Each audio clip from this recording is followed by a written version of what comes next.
ناظرین، انتہائی افسوسناک خبر آپ کو بتاتے چلیں، ہنگو دہشت گردوں کے حملے میں شہید 10 اہلکاروں کی نماز جنازہ ادا کر دی گئی۔ پولیس حکام کے مطابق حملے میں 20 سے زائد اہلکار زخمی ہو گئے۔ انتہائی اہم خبر آپ کو بتاتے چلیں، ہنگو میں دہشت گردوں کے حملے میں شہید 10 اہلکاروں کی نماز جنازہ ادا کر دی گئی۔ ہنگو میں خزینہ بانڈہ پولیس چیک پوسٹ پر دہشت گردوں کے حملے میں ڈی ایس پی سٹی دیار خان سمیت 10 اہلکار شہید ہو گئے۔ شہید ہونے والے 10 اہلکاروں کی نماز جنازہ ادا کر دی گئی۔ سول انتظامیہ، پولیس افسران اور شہریوں نے شرکت کی۔ پولیس کے مطابق حملے میں 20 سے زائد اہلکار زخمی ہو گئے، جبکہ جوابی کارروائی میں 10 سے زائد دہشت گرد ہلاک ہو گئے۔ وزیر اعلیٰ خیبر پختونخوا سہیل آفریدی نے ہنگو میں پولیس چیک پوسٹ پر حملے کا نوٹس لے لیا۔ وزیر اعلیٰ نے آئی جی پولیس سے واقعے کی رپورٹ طلب کر لی۔ وزیر اعلیٰ سہیل آفریدی نے کہا کہ شہداء کے لاواحقین کو ہر ممکن معاونت فراہم کی جائے گی۔ دہشت گردی کے خلاف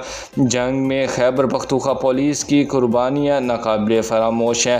قیام امن ہماری اولین ترجیح ہے۔ پولیس فورس کی قربانیوں کو رائیگاں نہیں جانے دیں گے۔ اہم خبر ناظرین آپ کو بتاتے چلیں، ہنگو دہشت گردوں کے حملے میں شہید 10 اہلکاروں کی نماز جنازہ ادا کر دی گئی۔ پولیس حکام کے مطابق حملے میں 20 سے زائد اہلکار زخمی ہو گئے ہیں۔ بر وقت اپڈیٹس جاننے کے لیے ہمارے چینل کے ساتھ جڑے رہیں۔ اللہ حافظ۔